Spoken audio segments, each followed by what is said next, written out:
Welcome to another Plan 6 part video. Today's video, crankshaft end float play. I have to say that a little slow. It's not easy to say. So what we're going to do is we're going to measure the end float on the crankshaft to make sure that this is allowed to move or play so much once it's all tightened down and said and done. How's that done? It's done through the thrust washers in the back. So if this is something you've done before, it shouldn't be too hard. This is the way I do it. If you haven't done it before and you want to do it, well, this is a way of doing it. Okay, so how is it measured? It's measured through thrust washers in the back. So here's our thrust washers. I know it's not going to focus in. This is a standard size, and there's two different sides to it. There's a shiny side, and there's a side that, there we go, folks. Oh, hang on, hold on. No, this doesn't want to focus. I don't know why. I'm awful trouble. This always wants to find something else to focus in on. Anyway, thrust washer. You have a metal side and you have like a copper side that will have two grooves on it. They're oil grooves. It's important that these go in, that the oil grooves go on the journal side, so the shiny sides to the outside. That's important because otherwise the oil won't get through and then you'll end up with a badly running engine. Okay, so how are we going to measure this? So there's really only one way to do it, is that you need a dial indicator to figure out the play on this. So when I do it, I'll put the crank in and I'll take the casings and I'll put them in and I'll just basically hand tight them. They're literally just hand tight. And I'm going to do my first reading. When I do that reading, I'll put the last one on, number 4, and then I'll torque it down to what it's meant to be and I'll redo it again just to be sure. So yeah, that's really it in a nutshell. So let's put some thrust washers in and then we'll start doing some readings. So I'm going to let the camera up here and hopefully it zooms in. Shoot. Okay, so if you're not sure where the thrust washers go, this maybe you've gotten the engine and you're putting it back together, or you're putting it together, but you never took it apart, so you're not sure. And the thrust washers go in here where the last journal is. So again, remember, oil side in. So we'll put that in the front. And spin it around till it gets to the bottom. And then the next ones will do the same. So the just in case, these go in thousands, so 5,000, 10,000, 15, and so on and so forth. Just in case you need to go up. The majority, I think, as long as everything's good, is usually standard. Okay.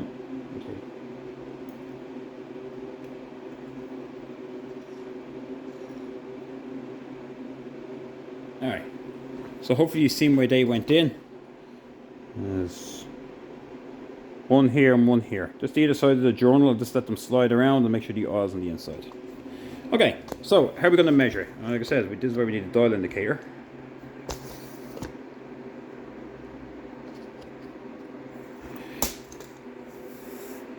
Now, I'm going to put it down and you can see the dial indicator. So here we go with this whole zero and out stuff again. Does it need to be set to 0? No, it doesn't. As long as you pick somewhere where it starts and stops, that's fine. So the point is, pick a point where it starts and go from there. So before I move it or try set anything, because I have a different way of doing it, I like to push it forward, and then because I know that the gauge moves forward, all right? So the gauge is moving forward. So what I'm going to do is I'm going to set this to 8. I'm going to set it to 8 tau. And the reason why is that you have between 6 and 8 play. Alright, so now I was set at 8. Oh, let me move the camera a bit more. Now, it's set at 8 tau. So what I'm going to do is I'm now going to pull the crank back, and then that gauge will go backwards.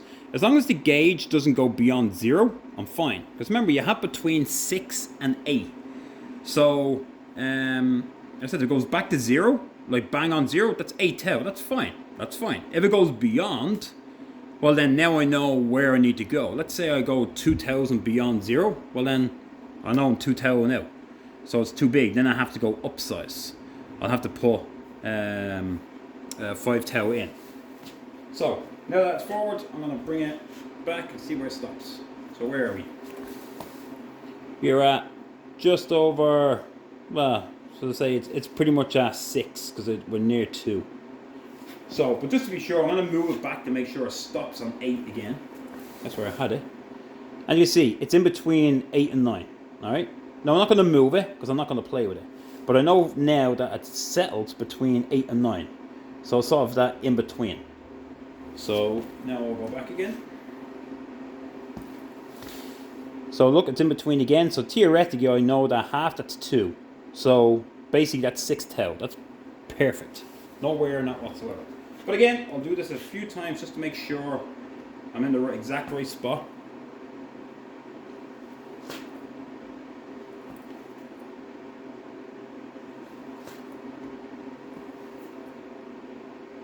So that's getting closer to 9.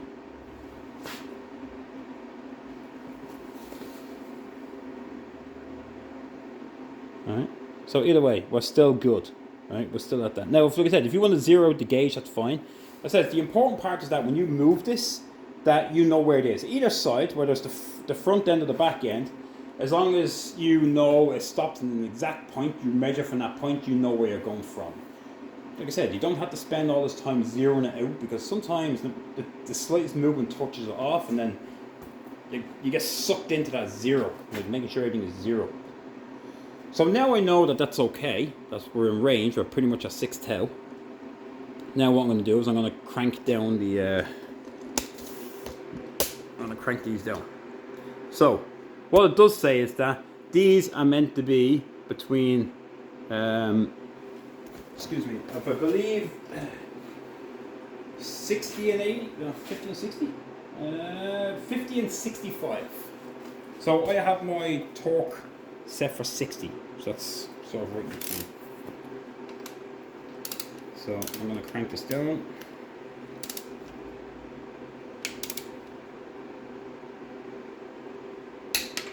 One.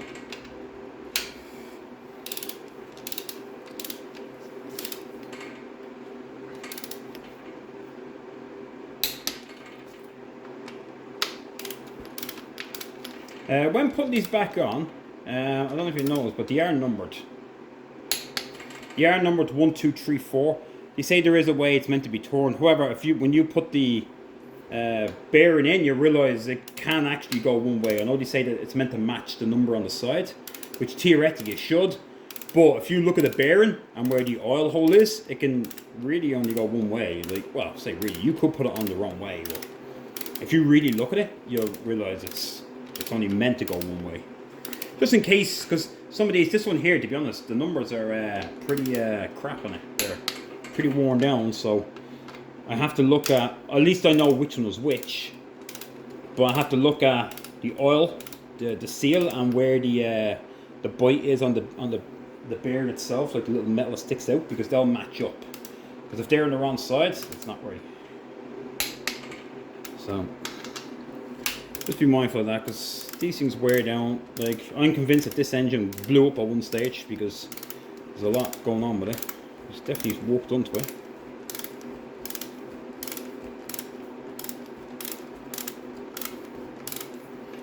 Oof.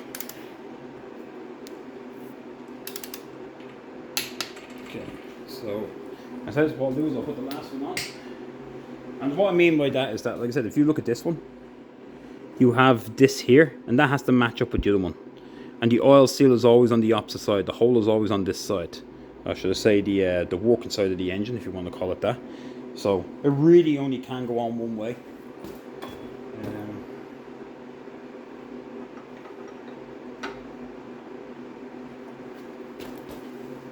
You just have to pay attention to it, that's the main thing.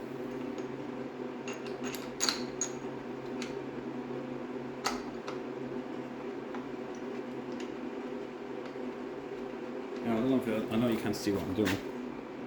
I'm just putting this back on.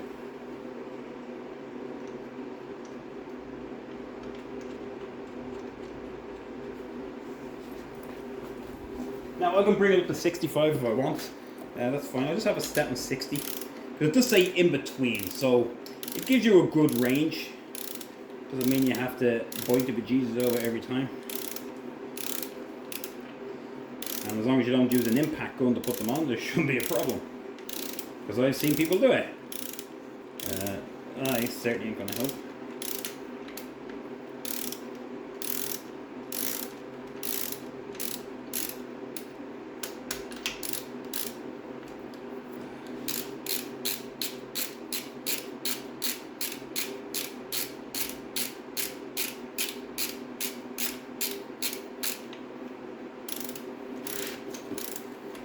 I'll get down eventually.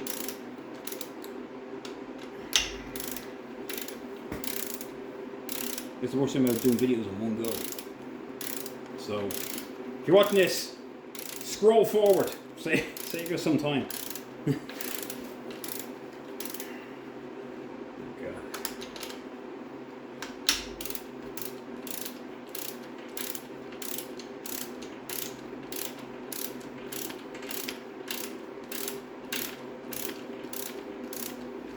Now, some might say you don't put this on to do the final check.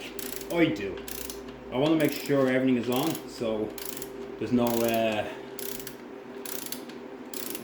do I say it? You could do it and put this one on wrong, and then you don't get that play or the float end. So.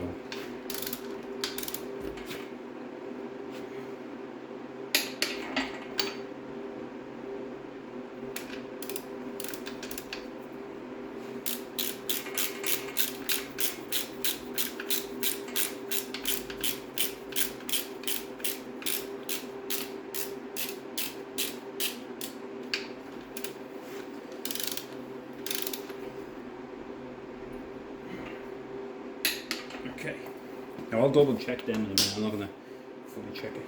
So now I'm going to go back to my gauge again. I'm going to do the exact same thing. So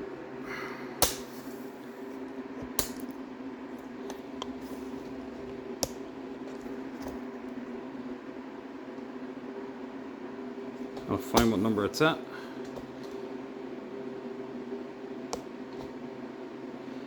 So I haven't moved, and it's shown right now it's slightly over 8. Well, this should be a little harder to move, over 8.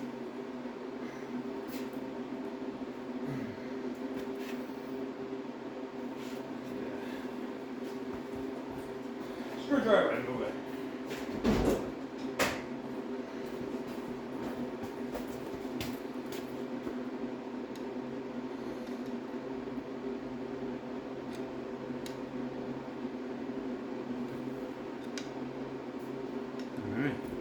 So we're where are we at now?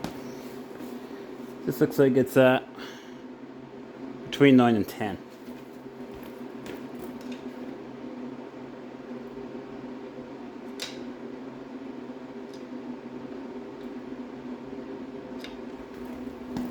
And move it back. It's gone to 8. So, oh, sorry, 2. 1, 2, 3. That's 3, and it's gone to pretty much 10.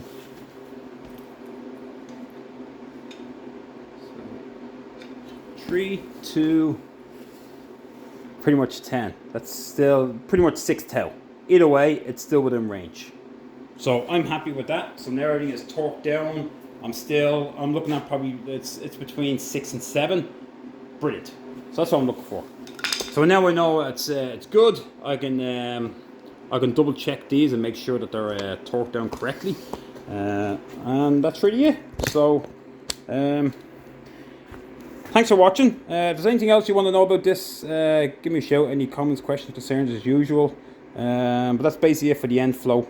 And like I said, if it wasn't in range, you just simply go up in size. You just start adding more thrust washers on. So like, that's basically in a nutshell. So thanks for watching.